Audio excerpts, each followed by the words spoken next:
How to make sprouts without sprouts box.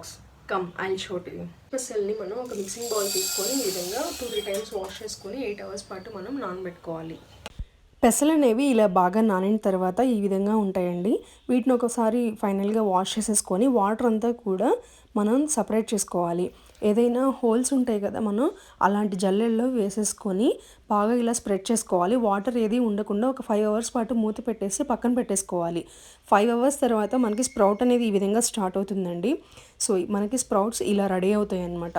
So శనగలైనా ఉలవలు ఎట్లాంటివి ఏదైనా సరే అలసందులైనా ఇదే ప్రాసెస్ అండి. చాలా సింపుల్గా చేసేసుకోవచ్చు. చాలా ఫ్రెష్గా కూడా ఉంటాయి. ఇవి ఫ్రిడ్జ్లో పెట్టేసుకొని మనకు 10 days వరకు మనకి పాడవకుండా ఉంటాయి. ఎప్పుడు కావాలంటే అప్పుడు సెలడ్స్ కానీ లేదా ఒక 2-3 tablespoons మన డైలీ రొటీన్లో యాడ్ చేసుకొని తిన్నా కూడా చాలా హెల్దీ. అండ్ స్ప్రౌట్స్ తినమని కూడా డాక్టర్స్ సజెస్ట్ చేస్తూ ఉంటారు.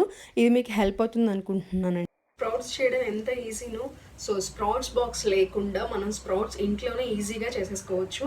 సో మీ ఇంకెప్పుడు కూడా మీరు సూపర్ మార్కెట్లో కొనరు. ఈ ప్రాసెస్ కనుక తెలిస్తే మాత్రం సో మీరు కూడా ట్రై చేయండి. మీకు ఎలా అనిపించిందో నాకు కమెంట్ సెక్షన్లో కమెంట్ చేయండి. And don't forget to like, share and subscribe. Thank you so much.